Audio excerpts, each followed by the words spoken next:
to Tracy Finance 101. You invested your money. You're getting a little nervous.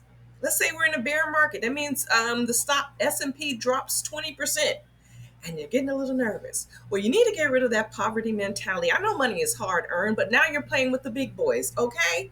So it dropped 20%. Your account dropped 28%. What do? Well, if you did sound research, you invested in great companies who's been around for quite some time, then all you have to do is practice patience, because you definitely don't want to sell less than what you paid for. Okay? So you wait it out. That might take some time. It may take years. But that's life. You go to an amusement park, you want to get on this roller coaster? Guess what? It's going to take a couple hours to get on that thrilling ride.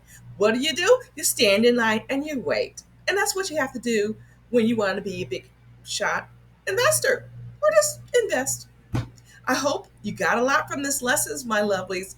And hit me down in the comment section. What do you think about that? Check you later on the flip side.